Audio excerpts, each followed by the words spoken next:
मला शरण या असे प्रभू म्हणतात. म्हणजे अनन्य भावे शरण कशाला म्हणतात? लौकिक अलौकिक धर्म सर्व सोडा. भलेही एखाद्या देवाची पूजा असेल, माता यशोदा ज्यावेळेस पूजा करी आणि कानाकडे दुर्लक्ष असे, हा देवाला सगळं गुंडाळून टाकायचा. अरे मी इथं प्रत्यक्ष आहे आणि तो देव, ते देव होऊन बसलेत देवाऱ्यात. अलौकिक कुठलाही अलौकिक कर्म असो की लौकिक कर्म असो, विषय असो की काही असो, सर्व भगवंतासाठी सोडलं पाहिजे. त्याला म्हणतात अनन्य भावे शरण. हे लक्षात घ्या. त्यक्त्वा स्वधर्मचरणाम्बुजं हरेर भजनं पक्वोथ पततो यदिहि यत्र क्व वा भद्रं भद्रं भद्रमुशकिं को वार्य आत्मो भजता स्वधर्मत. भागवत पहिला अध्याय 5वा स्कंद 17वा श्लोक. कोणताही धर्म भक्तीला साह्यभूत होत असेल तरच करा.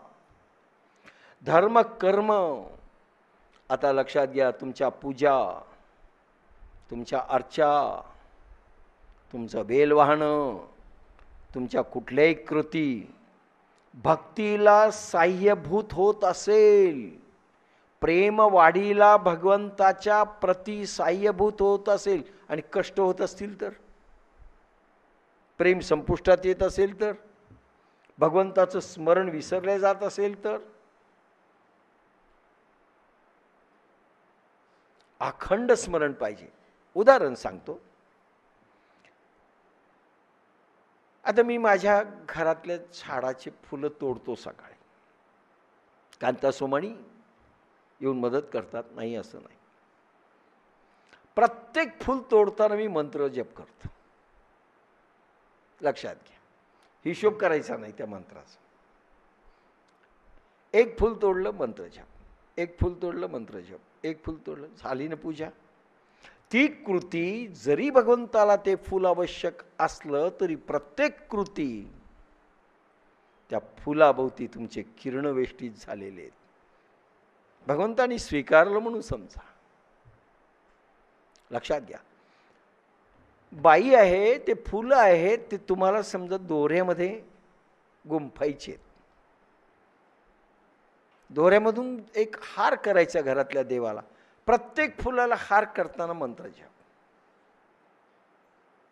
लक्षात घ्या, काय होईल? त्या हाराचं भगवंताला महत्व असो की नसो, पण प्रेमाचा धागा, प्रेमाचं मंत्र, प्रेमपूर्ण भक्तिभावनेने पावलं त्याला, ते घाला, उलट घाला की सुलट घाला, त्याला काही नाही. म्हणजे प्रत्येक कृती धार्मिक का असेना, समजा तुम्हाला बेल व्हायचा आहे भगवंताला, त्या ठिकाणी शंकराच्या पिंडीवर ते बेल वाहत असताना प्रत्येक मंत्र जप, आणि मंत्र जप करताना प्रत्यक्ष भगवान सगुण रूपात आहे आणि त्यांना प्राण मन बुद्धीचं बेल मी अर्पण करतोय. ओम नमो शिवाय, ओम नमो शिवाय, ओम नमो शिवाय, ओम नमो शिवाय. ओम नमः शिवाय, ओम नमः शिवाय. म्हणजे शंकर जर हातभर अलीकडे असतील तर 2 हात पलीकडे जातील.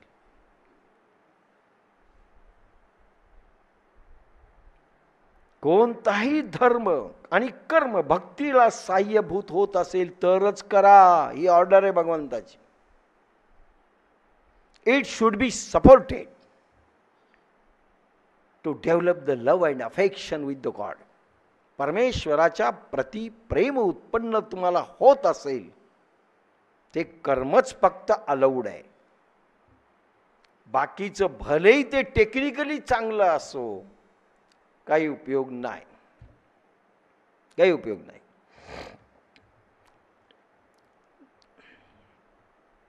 सगळे भागवत अशी हो, असं वाटतं तो ग्रंथ घेऊन आपणच वाचून सांगावं, पण आता काय काय काय वाचू, भगवद्गीता संपणार नाही, तुम्ही काय काय वाचू.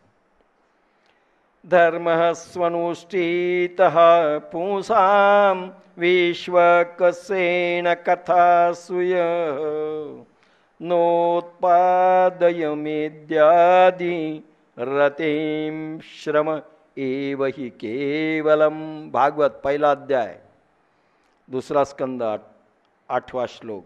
श्याम सुंदरच्या प्रेमाला साह्यभूत न होणारे धर्मकर्म मागू नका.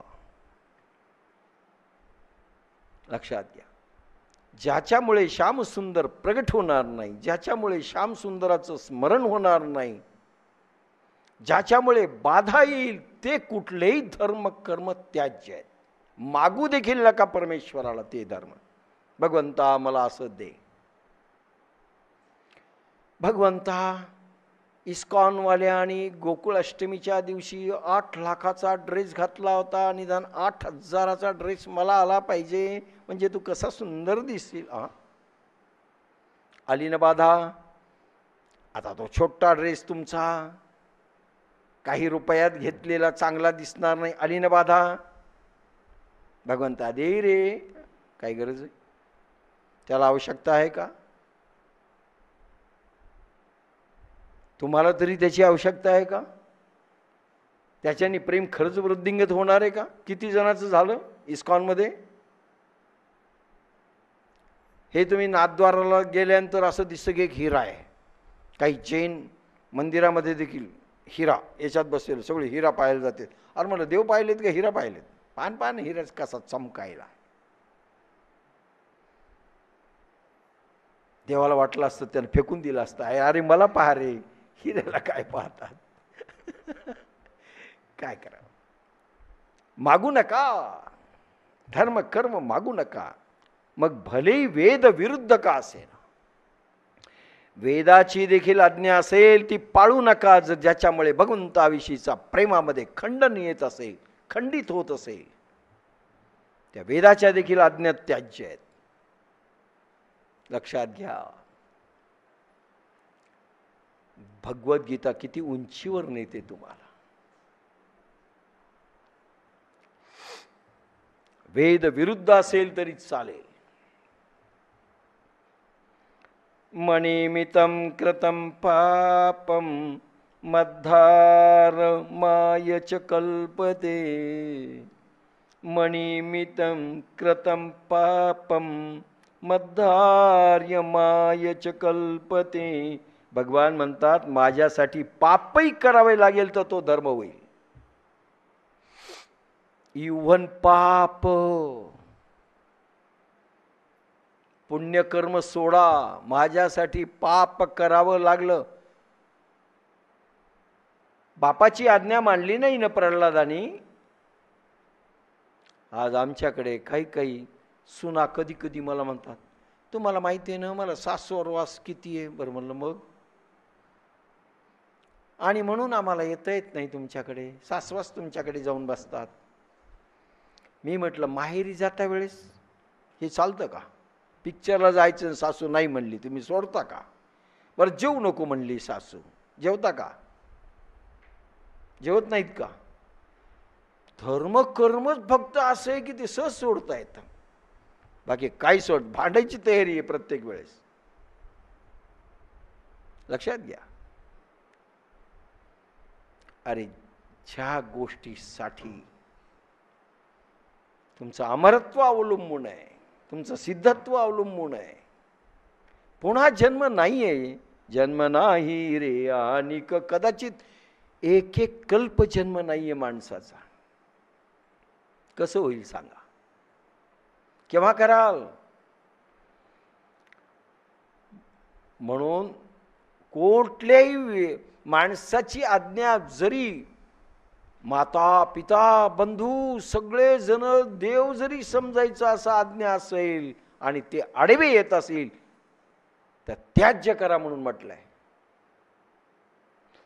आणि उदाहरण दिलंय. प्रल्हादाने बापाची आज्ञा त्याज्य केली. अरे बापाला मारवलं,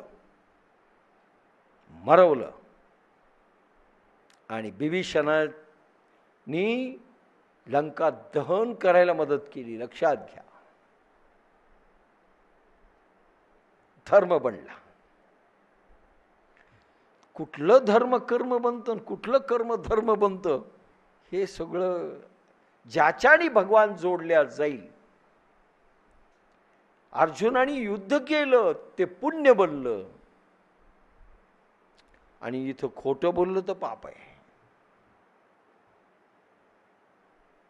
मुंगीच्या मनाला दुखवलं तर पाप होतं, आणि तिथं माणसं मारले. लक्षात घ्या, कधी वाईट कर्मही धर्म बनतं आणि कधी धर्म कर्मही पाप बनतं, हे समजून घ्या. तर भावी आयुष्य चांगलं जाईल, नाही तर कुठेही अडकून पडू. व मला सोडून वेद कर्म केले तर व्यर्थ जातील. भगवंत सोडून वेद कर्म केलं, एक काय पूर्वीच्या काळातली गोष्ट आहे. व्यापाराकरिता कोणी जर गेला तर 6-6 महिने तिकडेच जात असे. दिल्ली, कलकत्ता अशा मोठ्या शहरात समजा व्यापार होत होता, आणि त्या शहरात जाऊन काही उलाढाली करायच्या तर 6 महिने तर फिकिरीच नाही. एकाने आपल्या बायकोला सांगितलं, तर 6 महिने तुझी माझी भेट होणार नाही, मी चाललोय. ठीक आहे म्हणले. आता मी तुमचं कसं करू? त्यांनी स्वतःचा फोटो दिला. मी तर रोज तुमची, आता काय ती पतिव्रता कशी असेल माहित नाही, पूजा करीत होती म्हणे. तो म्हणले माझा फोटो आहे ना, बस तो देवघरात लाव, त्याची पूजा कर रोज. 1-2-3 तास त्या नवऱ्याची पतिदेव पूजिते, पती परमेश्वर, ती पूजा करायची. 6 महिन्यानंतर नवरा आला. दरवाजा ठोठवतोय, हाका मारतोय. आता ती फोटोची पूजा करायची. ती उघडीच ना दरवाजा. 3 तास झालं, 4 तास झालं, ती हार घालायली, हे करायली, प्रार्थना करायली, नवरा बसून. आणि संध्याकाळी पूजा चालली, रात्रभर नवरा बसून. सकाळी उठला, 3 दरवाजा उघडला, पाहिला नवरा. कधी आले? 5 वाजता, 6 वाजता, संध्या ध्यान समय तू ज्यावेळेस पूजा करीत होती. मी प्रत्यक्ष नवरा आहे, तू तिथं उपाशी मरतोय म्हणले, आणि त्या फोटोला तू नवरा म्हणून तू हे करतेस. आपलं असं चाललंय. हृदयातील भगवंत राहिला हृदयातच उपाशी. कुठे शोधिसी रामेश्वर आणि कुठे शोधिसी काशी. आमचा भगवंत काशीमध्ये, आमचा भगवंत दुसरीकडे आहे, सगळ्या मंदिरात आहे, पण आमचा हृदयातला भगवंत मात्र उपाशी आहे. त्याला मी घालवून टाकलंय. काय फळ मिळणार आहे?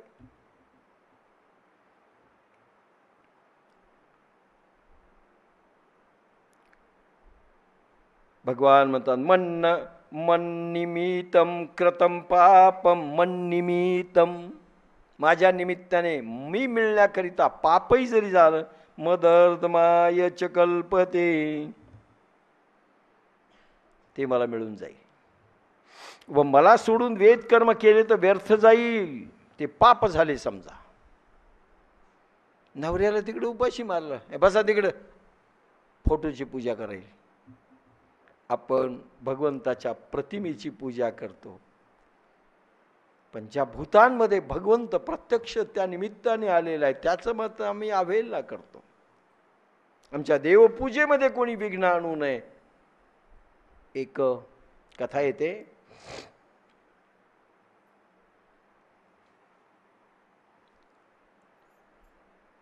एकदम नाव आठवणं. हा, बोधिसत्व, गौतम बुद्धानंतरचे चीनपर्यंत ज्यांनी धडका दिल्या, बोधिसत्व 24 जन्म त्यांचे झाले, काही काही कुठल्या जन्म. एका जन्मामध्ये काय होतं, ते साधू होते, त्याच्यामध्ये एक बाई आली. बाई म्हणाली, महाराज मला मुलगा झाला पाहिजे, काहीतरी मंत्र द्या, यंत्र द्या, पेटी द्या, नाही अजून काही द्या. आधी महाराजांनी सांगितलं नाही. ठीक आहे म्हणले. महाराजांनी काय केलं, त्या बाईला शेंगदाणे होते का फुटाणे होते, काही का असेना, शेंगदाणे किंवा फुटाणे असे उचलले, त्या बाईला दिले, घे प्रसाद म्हणून खा, पण मंत्र जप कर, त्यानंतर खा. एक मंत्र दिला. ती बाई तोंड करून अशी जप करत असताना लहान लहान पोरं आले रस्त्यावरून, फुटाणे मागू लागले, आम्हाला द्या, आम्हाला द्या. ती बाई पाहायला तयार नाही. खूप त्यांनी विनवणी केली, आम्ही उपाशी आहेत, द्या द्या. त्या बाईने काही दिले नाही. बोधिसत्व पाहत होते. संपल्यानंतर म्हणले, महाराज खाऊ का? म्हणले, उपयोग होणार नाही का? साधे फुटाणे फुकट मिळालेले तुला त्या गरजू पोरांना देऊ वाटले नाही. भगवंत आपली शक्ती फुकट देईल या भरोशावर राहतेस का? लक्षात घ्या.